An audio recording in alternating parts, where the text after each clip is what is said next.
of Christ, even if you know that Jesus will not come for the next 100 years, in your entire lifetime, you will still be faithful. This is a false teaching that's been going on in Christendom for years, that the way to make people holy is teach them Christ may come any moment.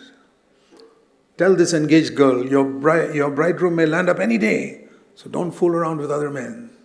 Is that the way we keep a person as a pure virgin for Christ?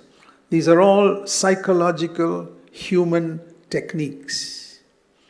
And unfortunately, like I've often said, money, music, and psychology have come into the church to replace the power of the Holy Spirit and devotion to Christ. Be careful of that. Be careful that you're not attracted to a church by music.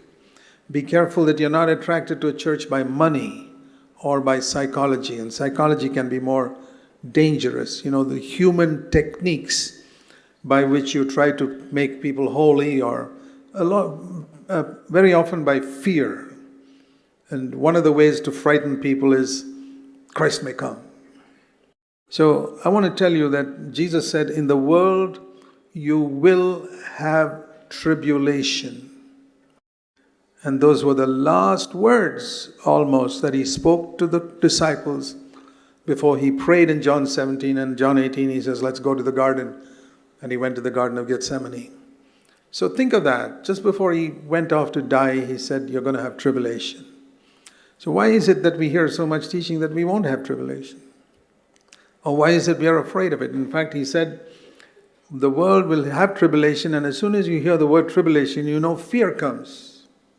That's why the very next words Jesus said was, take courage. Courage is the opposite of fear. What is the reason for not being afraid? There are many reasons why we can say, I'm not going to be afraid. One is, Jesus said in Matthew chapter 10, that they will not be able to touch even a hair on your head. Verse 30, the hairs on your head are all numbered. Therefore, don't fear. That is a good reason. You know, Jesus said that in Matthew chapter 10 and verse 29, the sparrows, 2 sparrows are sold for a cent, yet not one of them will fall to the ground without your Father. Verse 28, therefore don't be afraid of those who